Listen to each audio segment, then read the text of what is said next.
Gee whiz. It is hot as hell in LA. Did you hear that? Slash. There it is again. The remains of the missing teens were found severed into pieces. Kids, better watch your step. It's like something out of a horror movie. That's some scary shit, Bob. Oh, scary shit indeed, Diana. Well, hello, Mr. Slash. What's up and welcome to the Slasha Brotha podcast. I am your host, Rashard Cunningham, the brother who gushes for the good, the bad, and the most gory cinematic or streamed horror story, and it is hot as balls today in Los Angeles. I'm baking like a toasted cheese here. It's so hot here.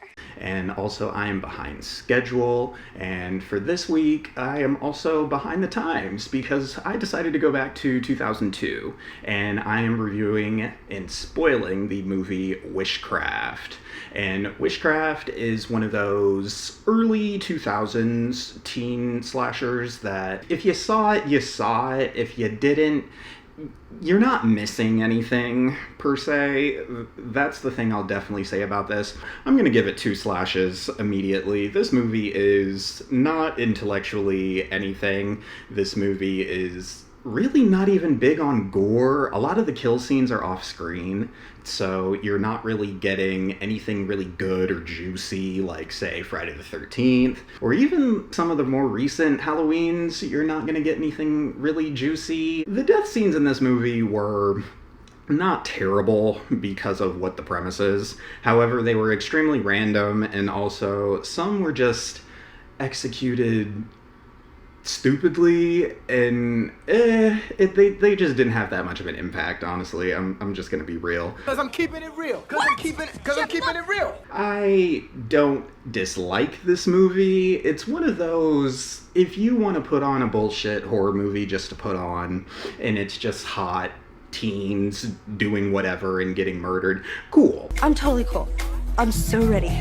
It's got Michael Weston as the lead. He's playing this kid named Brett Bumpers throughout this podcast, because I always give one of the characters a name because I that's what I do, and I can do what I want. So I'm gonna call him Bumpy throughout this entire podcast because his last name is Bumpers. I thought that was funny, so I'm gonna call him Bumpy. I like it. It's filthy. Michael Weston from Cherry Falls, who was playing Ben, the smartass who I said was kind of Randy-ish, but not really. He kind of had his own thing going. Well, he is playing a different character in this one. Michael Weston is more so... He's honestly okay. He's supposed to be a nerd, his character Bumpy, but at the same time, he's kind of just there. He's very average. He's not even, it's not even like he's doing the exaggerated girl thing, like, oh, she's got glasses and a ponytail, you know. It's not like he's all thatted. No, I was a bet. He's just very intellectual. He's smart. He's going places. Like, he's front of the class type of kid, so he's not going to, I guess, be liked like that. I don't know. I mean, and the weird thing is, it's just like, oh my god, front of the class, ooh. But because it's really not that serious. But he's just looked at, I guess, as a nerd just because he also tutors people. And he tutors a girl he likes, Samantha. She is played by Alexandra Holden. One thing about that actor, Alexandra Holden, she is going to definitely be the hot girl in a movie. She is going to be doing hot girl things with her hot girl friends, and that is pretty much what she does in this movie. And before I even really get to her real hot girl shit, I'm just going to mention that she is Lulu in The Hot Chick. She's one of Rachel McAdams' homegirls, and she is also... she was in Drop Dead Gorgeous. Okay, so here's one exception. Drop Dead Gorgeous, she was playing Mary Johansson, the anorexic girl who's, like, losing her hair and everything. However, that was done for a comedic purpose, even though, now that I think of it, in this society, because everybody is weirdly sensitive to certain things that back then in, say, the 90s we laughed at, or even early to mid 2000s, because we know those years were just full of trash. And this was kind of like the joke that maybe we wouldn't get away with it in today's society just because it's a joke about anorexia. But in the movie, it's played out really funnily. And I brought your favorites. Real nice, Becky. She's anorexic. Sam is the head cheerleader. She's kind of got like a Jennifer Love Hewitt and Can't Hardly Wait thing. Like, you get that she's like the hot girl and everything, but she still has this like, I want more. I just want to do more in life. I want to travel. And that's actually exactly what Sam's deal is. She wants to travel. She's not really sure if she wants to follow her douchebag boyfriend Cody off to college after she graduates because, you know, let's be real, college is not for everybody. College is really not always what it's cracked up to be, depending on what you want to do in life. For example, me, I'm very artistic, and a lot of the things that I'm doing now, I didn't necessarily need to go to college for. And she's also kind of on that tip, so I completely relate to that idea, especially just watching this movie recently and having that talk. I was just thinking like, yeah, you know, yeah, go travel, go do something good for yourself, like, you know, see the world, like, do something that's really going to benefit you, because sometimes college isn't necessarily 100% the answer. Sometimes college is really just like a pool of debt.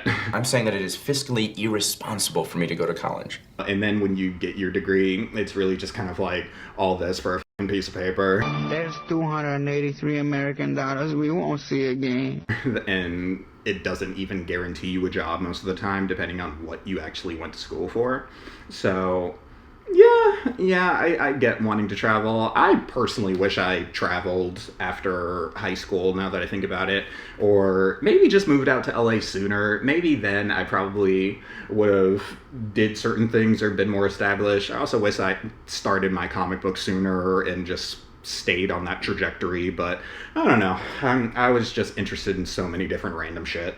But anywho, Sam is getting tutored by Bumpy, and it's very chill. Like I said, he's not like Revenge of the Nerds nerdy, you know what I mean? Like, he's not like he's just an average Joe who happens to get straight A's and like stays under the radar. I don't with nobody, like at all, nobody. So it's very simple. There's this weird moment, and this is also very Can't Hardly Wait, and I thought this was very funny. The fact that she's asking Bumpy, like, what he's into sexual preference-wise, and he admits kind of coyly that, yeah, I mean, I like girls and... What else? Girls. Really? Sam has this very, like, ha! I told Cody you weren't gay. And it was very like the scene in Can't Hardly Wait where Lauren Ambrose's character Denise is hanging by herself because Denise is like not necessarily the unpopular girl, but she's just like the girl who doesn't socialize, so she's just like whatever. Technically, you could kind of consider her a bit of a bitch. Yeah, I was a bitchy 8th grader for that whole week, actually. This rude ass girl, she sits next to her and she's all weird, like, weren't you in my language lab? And then Denise says, yeah, I was. And then she's just like, Ha! See, I told you guys she went to our school. Damn. Poor Denise. And then she also gets a brownie chucked at her at one point in the movie. She also gets locked in the bathroom with Seth Green and they have sex. A lot happens in Can't Hardly Wait. It's actually one of my favorite movies, period, in general. We then get introduced to all the teenagers who are going to be dying throughout this movie. And we also get a scene with them in class, too, later. So it's not like we just get, like, one initial scene. We get a lot of the teenagers, to be quite honest, and a lot of, like, the high school, because even though nobody dies at the school, it's still centered around these kids. And they're definitely not friends. They're all different cliques. So Sam, she doesn't want to go off to school with her boyfriend Cody. Cody is played by Huntley Ritter. I guess he stopped acting at some point, but he was Les in Bring It On. Sexy Leslie and Jan the cheerleading man. I'm gonna keep it real. I really don't feel like Huntley Ritter was cast right for this movie. I wouldn't have cast him just because this doesn't really seem like his type of role. I get like he's very like handsome and has like that jock thing, but maybe this just wasn't his deal. And also, we see that Cody hangs out with douchebags. Cody's kind of like Chris Hargensen. And then his best friend, Jimbo, who's played by Charlie Talbert, who... I remember Charlie Talbert from the movie Angus. It's funny, I watched that movie so much growing up. He is playing Jimbo. Jimbo is a douche. So Jimbo's about to slug this goth chick Desiree, and the thing is, I feel weird even saying goth chick because they call her a goth chick. She's not even gothic, she's just punky. When I was growing up, like in middle school, you would just consider her like an emo chick, technically. All I want is an emo girl. Cody and Jimbo confront her, but then Desiree's boyfriend Eddie steps up. The guy playing Eddie is played by Evan Jones. Evan Jones was in 8 Mile. He was also in A Million Ways to Die in the West. I remember him. He was the criminal who was posing as Charlize Theron's brother. I don't think you heard me. He is standing up for Desiree, his chick, and they sort of squash it. Meanwhile, Bumpy is sitting with his friend Howie. Howie is played by AJ Buckley. AJ Buckley, well, first of all, I'm going to say, just doing research on all the actors and whoever's in this, the glow up is real for AJ Buckley. He got hot. He looks so different compared to how he looked in this movie. But I mean, yeah, age, but still, like, damn, like, good for you. It's so hot right now. And he is playing Howie. Howie is a douche beyond measure. Sex and latent violence. Very seductive. Look, take a look. Nipples are going hard. Oh yeah. Oh yeah. Howie is just insufferable at points. Yeah, he had some good, lovable moments, I will say, because I understand Howie. I kind of understand him. Just because he is a good friend, and he does care about Bumpy as his homie, and he doesn't want to get left out. He even says that to him at one point in the movie. I just wanted to, be a part of something, because you've kind of, been ignoring me, and... The premise of this movie is that Bumpy has been sent a totem from a mystery person, and that's the opening credits. We get this really cool, it's kind of like, it sounded like a mix between Marilyn Manson and Skinny Puppy.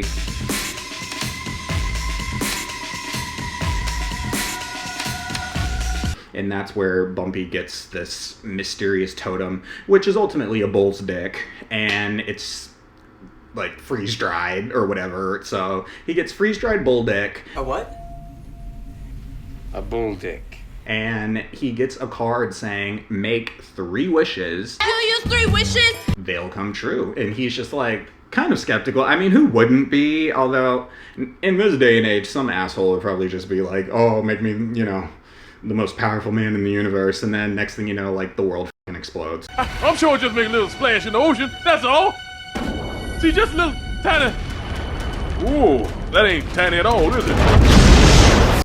But his wishes are very teenager. I wish that Samantha would go to spring class with me. The wish does come true, like, it all plays out. Sam asks him out and everything. Cody is pretty much just like, what the f***? Why the hell are you doing it? Not sure. Sam, she can't really come up with an answer as to why she wants to go to the dance with Bumpy. And of course it's weird, but we get, okay, it's a wish. She's not gonna understand or be cognitive of, okay, I'm going out with this person, so she doesn't really understand what's happening.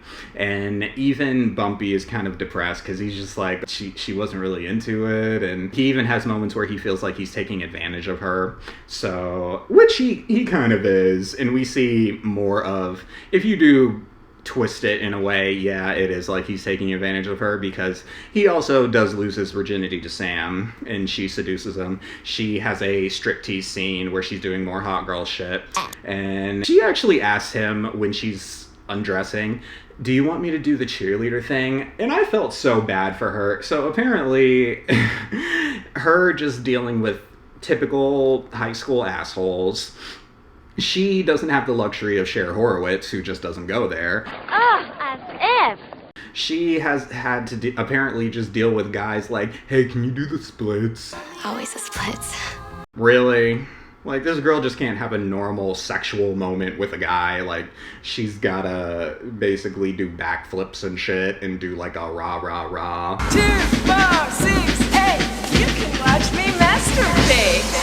He's just like, nah, I don't need you to do cheerleading moves. Howie, when he realizes that Bumpy has lost his virginity, because he walks into the cafeteria all like, yeah. And he's got that glow, you know. Howie's just kind of like... I know you made her do the splits. You're the man. Were you just like, do the splits? And she was like, Shut the fuck up, Howie. You know, like, just shut up.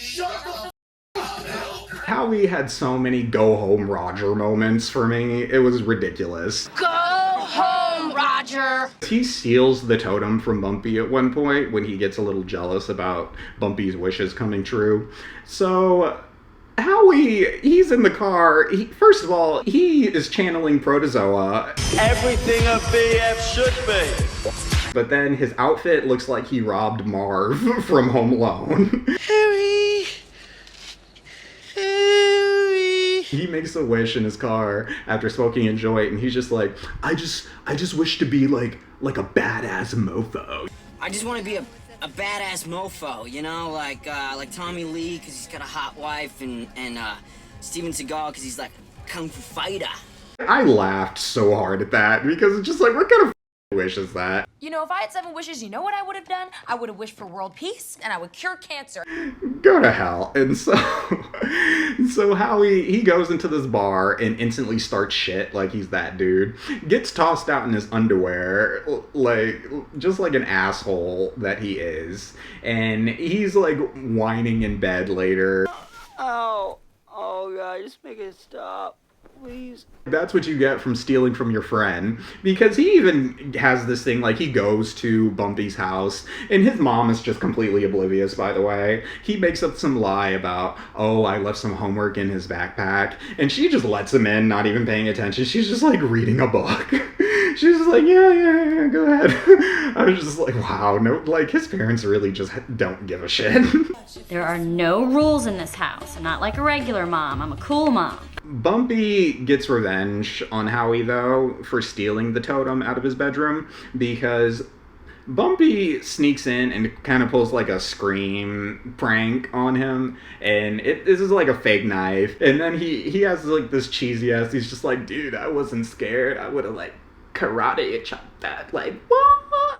You stand in front of a guy and you just want to let him have it. Another moment that it's just so go the fuck home, Howie. Okay, so the principal is also just like one of those adults who just like hates his job and doesn't give a fuck.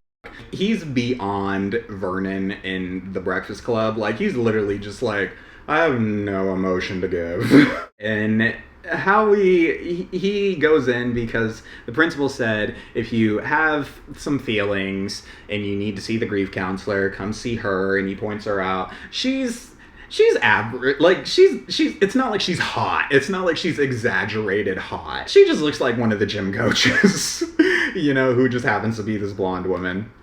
But Howie, he like makes this whole thing like, oh, I need to go see the grief counselor. Like, he's fake crying and just doing the utmost. And he's just like, oh my God, I'm so sad over Jimbo. I can't. And the funny thing is, even the principal's like, I had no idea you and Jimbo were even close. And Howie's just like, he's just such an asshole. He's just like, yeah, we were tight. We were like this. Why the fuck you lying?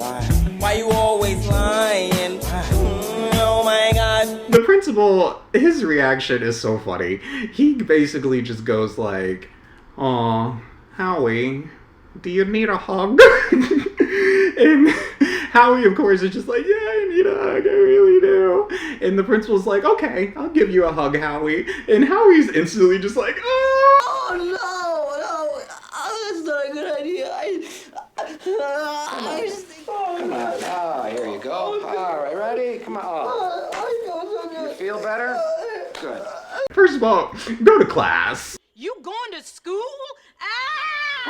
Howie is just ridiculous. I'm glad Howie didn't die, though. It wasn't even necessary to kill Howie, because, I mean, he didn't do anything per se. So the motive in this movie is that the killer is the teacher, Bumpy's teacher, well, everybody's teacher, and he's played by Austin Pendleton. Austin Pendleton, the first thing I recognize him from is, and it always goes back to Tales from the Crypt for me, but Austin Pendleton was the quote-unquote Doctor of Horror in a Tales from the Crypt episode. That's what I thought! Now I will pay you $500 if you will help me steal this corpse!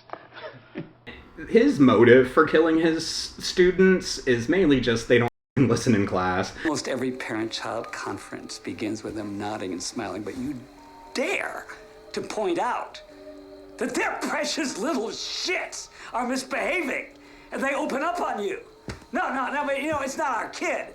Maybe it's your fault. Maybe you should learn to teach better. Like, this is ultimately, like, the episode in Boy Meets World, and then there was Sean, where Mr. Feeney is just so fed up with everybody in class that he contemplates killing them at one point, and he's just, like, gripping the scissors. This is ultimately, like, Mr. Feeney going on a murder spree, because Mr. Turner's not even, like, a rude teacher or anything. He's actually very patient, and he even calmly tells Bumpy at one point, I just wish that your classmates had this same take to learning as you do. Like I said, he's not like a nerd like Jeremy Melton from Valentine. But Pete, you look so pretty, Pete.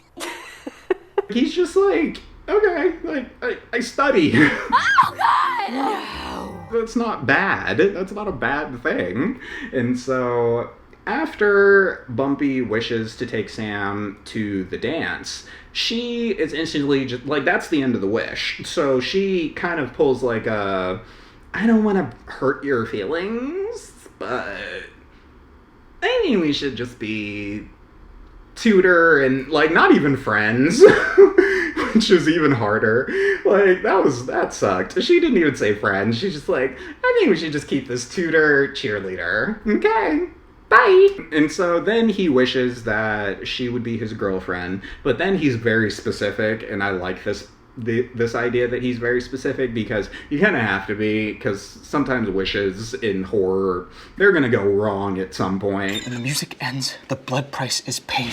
I once, when I was younger and saw this movie, thought that's where they were going with it, like every wish he makes kills somebody, or it just, you know, it goes wrong and somebody dies. This is not that. This is just Mr. Turner sent him the totem after he used it, because it's basically just like, once you use up your 3 wishes, you gotta pass it on. But now I take twice daily herpexia to reduce my chances of passing it on. We find out at the end that Mr. Turner, his first wish was to kill his wife, and that was just it's just, you know, just to see if it worked. And he says, I guess a divorce could have sufficed, but killing her seemed so much cleaner. And then he wished to be super freaking rich, and now he's like got Jordan Belfort's Swiss bank account. And then he wishes for increased stamina, speed, and physical strength. And he only wishes for this so he can kill his students and run away. Like, this is just the cap, like, and to cap it all off, for my third wish, I'm gonna kill all these kids. Fuck them kids. The kids? But the first person that he kills is Big Jimbo. So Charlie and his girlfriend, Christy or Kirsty, whatever the her name is. She's played by Alexandra Breckenridge, by the way, who was in American Horror Story Coven. She played Kaylee, the one pyrokinetic who didn't want to join the Coven because she just thought she was so much better than everybody. Okay, bitch. And then she sleeps with Cordelia's husband, who happens to be a witch hunter. And then it's just like, yeah, see what you get? See? The Coven could have helped you. Wise ass. And so she is making out with Big Jimbo at the abandoned golf court, I guess. Well, it's closed. It's not abandoned.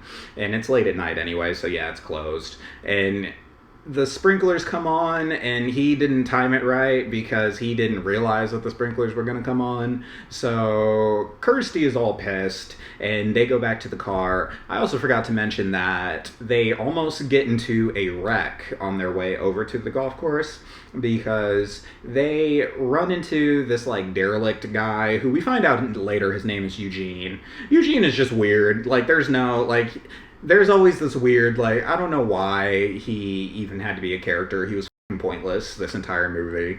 The only comedic relief he served is getting hit in the face with a bowling ball by Meatloaf. By the way, Meatloaf is in this movie, and I forgot that he was in this movie, and it didn't even hit me until midway through, and I was just like, wait, that's Meatloaf. But yes, Meatloaf, who also unfortunately recently passed. My condolences to his family. He is in this movie. He's playing Detective Sparky, and Sparky is funny, okay? Sparky... One, he's a bumbling detective, which, I mean, that's always a trope in horror movies, the bumbling detective. Page 41. Deputy Dewey oozed with inexperience. Eugene, he's like this weird derelict who's like creepy and stuff, but his weird ass, while after some of these kids are getting murdered, he decides to pretend that he's the killer just for attention. Sliced and diced the first boy with a sword and knife. He had a cute girlfriend, but she reminded me of my cousin, so I left her alone. And they try and prove that he's the killer because this one jock dude who, I didn't even hear his name in the movie, but during my research I found out that the character's name is Blaine, whatever. And so Blaine gets into a fight with Eddie, Desiree's boyfriend, and then later that night he gets murdered, and he's buried up to his neck in the dirt in this random ass field. And he gets kidnapped because he's in the showering, and like, okay, why is he the only one here? Like, if it's late at night, and why is he the last one? You know what I mean? It just seemed like, okay, like, he really wouldn't be the last one, you know? Whatever. It's a horror movie, and it's not even a B horror movie, it's a C horror movie, so whatever. But it was funny. It took me back to Scary Movie a little bit, this whole locker room scene, just because I would have laughed if all of a sudden he opened a locker and there was actually like a dick pic. But A small dick's like a disability, man! How would you make fun of a guy in a wheelchair, huh? But no, he just gets knocked out by Mr. Turner playing like this wannabe half-ass Ghostface, Skullface. I'll call him Skullface in this. He's not Ghostface, he's Skullface. Skullface knocks him out, and then we find Blaine is buried up to his neck in this abandoned field. And Skullface is just rolling bowling balls, but super fast, because that's what Turner wished for, super strength. So if he's gonna roll a bowling ball, it's gonna be like a Mack truck coming at you. So, and that's what he does to kill Blaine. Like, he rolls a bowling ball past him, and it actually misses his head for a second, and Blaine is just like, he missed. And then the thing is, it's like, okay, clearly Turner did some shit, like hopped over him or something, like, I don't know, and got the ball back, and he rolls it again and nails Blaine in the face, probably just obliterates his head. And then Sparky, he shows up to the crime scene, and he uncovers what's left of Blaine's head, and he's just like, God damn it. You know, like, Sparky is just stressed, and his stress levels just rise and rise and rise, ultimately to the point where he assaults Eugene. And he doesn't even solve the case, now that I think of it, because I feel like after he bashes Eugene in the face, that's the end of Meatloaf, basically. Like, that's all we need, because I guess Sparky, he was just there. He's not even a detective that matters. However, we do get these great moments with Sparky. So Sparky, he calls the medical examiner and we get the medical examiner like 2 times in this movie, and it's really great because the medical examiner is played by actor Zelda Rubinstein. I instantly remembered her as Madame Serena from Teen Witch. So Teen Witch was that 80s movie. It was basically like Sabrina the Teenage Witch, the musical.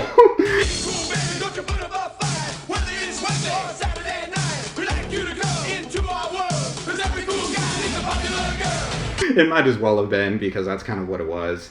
And she is the witch who is introducing Louise, the main character, into her powers and everything. And she has a lot of cute one-liners throughout the movie. Those bells. And there was this really cute scene she has where she turns this frog into a prince. And she's trying to, you know, swoon him and everything, but he can't talk. What do you want to say? How long I've waited to hear these words. Speak, speak. Also, Zelda Rubinstein is more infamously known for the Poltergeist series, I know. I am addressing the living. I never truly got into Poltergeist. I feel like Poltergeist, the first one, was really good. The rest of them I really didn't give a shit. But I know she shows up. She's kind of got like a Lin Shaye thing. Like, she is the Lin Shaye to Poltergeist, is what Lin Shaye is to Insidious. I think that's very fair. So, yeah, I think, Zelda had to walk so Lin could run. I think that's cool. One thing I found, because I didn't know, because I knew she was like a little person, I just didn't know about her advocacy. So, not only was she an advocate for little persons, or little people, excuse me. I'm not really sure how to properly say that sentence, so I apologize. But she was an advocate, and also she was an advocate for HIV and AIDS awareness. And I also read that apparently she caught flack for being an advocate for HIV and AIDS awareness, which I think is really stupid. And why that would have hurt her career, I can't fathom, just because yes, it was the 90s, and yes, it was a different time, and we were treating HIV and AIDS very differently as we do now, because back then it truly was a death sentence for a lot of people. Now it really isn't and doesn't have to be. Well, she caught a lot of flack for basically being an advocate, and she also had a close friend who was gay and also diagnosed.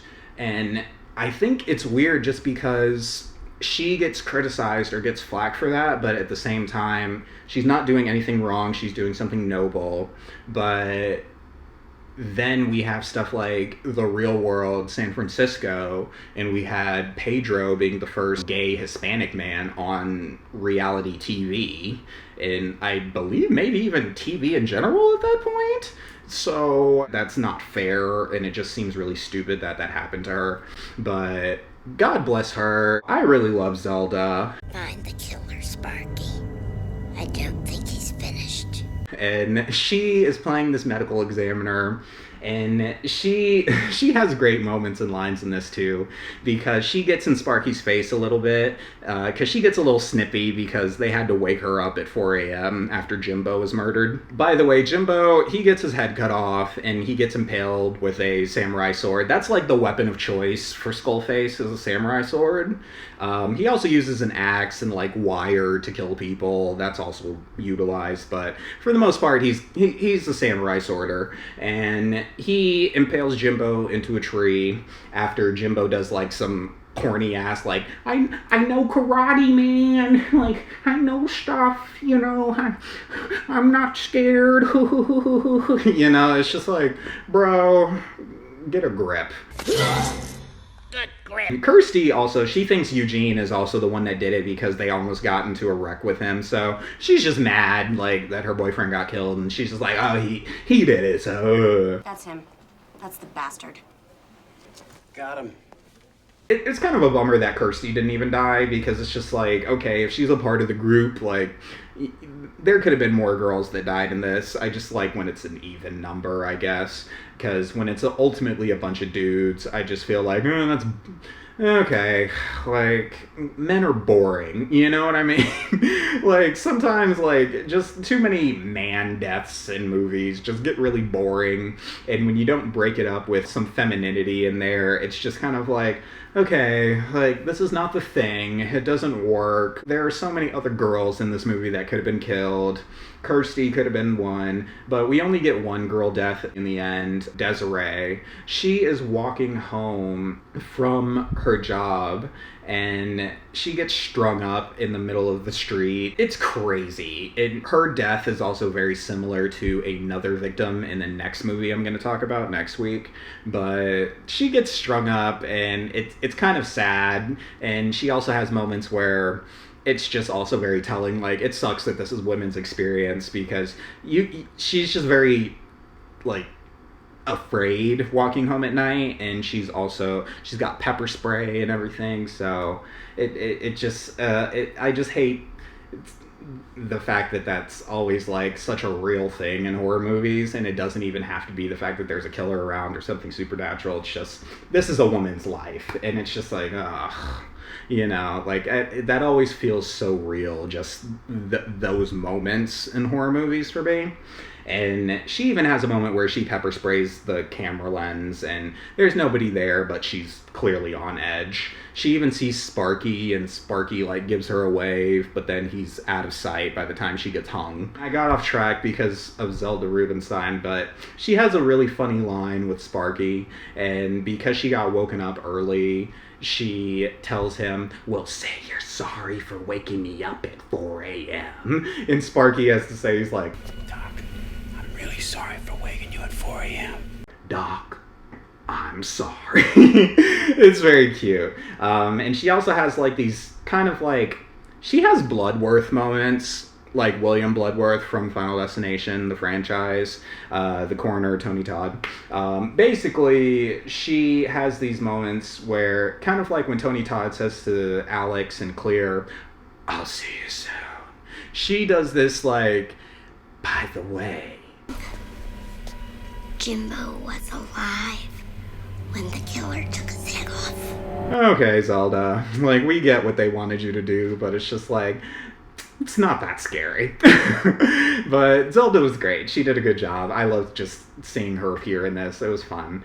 And then we also get that after Sam decides to be with Brett, because she breaks up with Cody once Bumpy decides to make a wish that she's his girlfriend and she actually likes him and it's authentic. He wishes for that. He wishes that it's actually authentic. You know, and I don't want her to wonder why. I want us to have a great and totally natural relationship. After he makes that wish, Sam is all into him, and they become a thing, and Sam is head over heels in love, and she's actually very sincere about it. It's not just sex, like, she actually likes him as a person, connects with him, she feels like he understands her. You know, I never really believed in it before, but it's like I was struck by Cupid's arrow. Bumpy has good intentions, she just went the wrong way about it, because it's just kind of like, okay, don't make a wish, like, it's either for you or it's not. I think had he given her some space, maybe something could have happened later down the line, possibly, and even if not, you know, like I said, what's for you is for you. But he just really wanted Sam that damn bad. And it's even funny, Mr. Turner, when he has, like, the big old reveal at the end, because Howie gives Bumpy this idea to take Sam to his parents' cabin. Remind me to thank Howie. Yeah. Bumpy is talking with Mr. Turner after he's revealed he's the killer, and he says, I gave you the totem because you're my best student. You're my favorite student. You're the one that gives a shit. All the others don't. And he said, and I wanted you to have something special, and you could make these wishes to improve your life. And then he says, but you had to waste your wishes to pursue some bimbo. And here goes Bumpy. Oh, she's not a bimbo. Like, she's a nice girl. And Mr. Turner ain't trying to hear none of that shit. He's just like, oh, she's on my list too, Bumpy. Like, I'm not excluding her. Like, the cheerleader gotta go. Just, I think if you got to know her, if you gave her a chance. She's on my list, Brad. She's the last one, actually. And I also forgot to mention Cody enlists two of his other cronies. This one guy who was, gosh, okay, so he was an original Barney kid, and he was also in the Saved by the Bell, the new class. And his name is Salim Grant. And Salim is one of the cronies, and also the other guy from Evolution. He was one of the heavyset guys who is talking about Head and Shoulders, and he's just like, don't you notice how shiny and flake-free our hair is? So they are supposed to keep lookout because Cody is basically just gonna jump Bumpy and cause a scene. But Turner shows up and he kills the two cronies. He gives Tony an axe in the head, and he whacks the axe in Terrence's face. Terrence has a whole hide in the car, get all the windows bashed out circuit, and then he does the stupidest thing ever and peeks his head out. Turner just straight up golf club whacks him, and we don't even see anything happen to him. We just get like a cut, like a flash, and then it just cuts away. Same thing with the bowling kill. It was just like, we don't get a whole lot of gore in this, and the gore we do get, it's okay, but it's nothing to write home about. Like, Cody gets impaled through the door, through the eye with like a fire poker, and still, it's like, okay, it's still not enough. It may look like I have it all, but I want more. Now, although the reveal was very Friday the 13th when Alice finds Bill, so I did kind of dig that little reference, if that was one, but I just didn't care. Well, excuse me. During this whole confrontation with Mr. Turner, Bumpy gets his samurai sword, and he's kind of berating Mr. Turner a little bit because Mr. Turner is on his knees, and he's just like, Mr. Turner, you don't kill your wife. And you don't kill your students because they don't listen to you in class. This is what you get for f***ing around Yakuzas! Go home to your mother! So Bumpy gets the samurai sword, and he pulls it into the back of Mr. Turner's neck and cuts him in the back of his spinal cord. And he pretty much half decapitates him. But it's funny how Mr. Turner, his face, when he gets killed, he leans back and he doesn't even like, he just has like this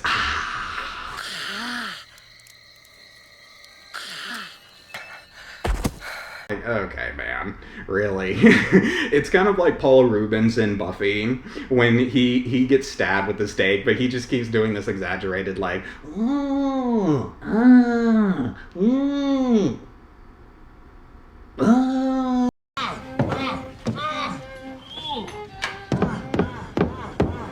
And the reason I give this movie 2 slashes is just because the ending is whatever. So Brett Bumpy, he is given a key to the city and he's crowned the town hero because he solved the murders and Meatloaf couldn't. You can cry. Sam realizes, okay, I'm not with Cody because he's dead, so I'm just going to travel after school. And he even gives her the totem so she can free herself from his wish, which I think is pretty decent of him. Like, you should. Free at last! I'm hitting the road. I'm off to see the world. But she makes a wish because she does actually really love him in the end. And she makes a wish that he go to Greece with her because she says, I'm deciding to go to Greece and I leave on Sunday. His parents happen to give him a ticket to go to Greece on Sunday because, you know, is a reward for being the town hero and stopping a killer. So then he just goes up to Sam and they hug. It's very sweet. This movie it's okay. I mean, it's not... Howie carried a lot of the comedic relief in the heart, so... okay. As much as an asshole as I'll say the character Howie was... this movie would probably be very boring if it wasn't for him. You're welcome. Hey, call me later. It wasn't even trying to be Scream or trying to even be at all ironic. It was just there, honestly. That's how I feel.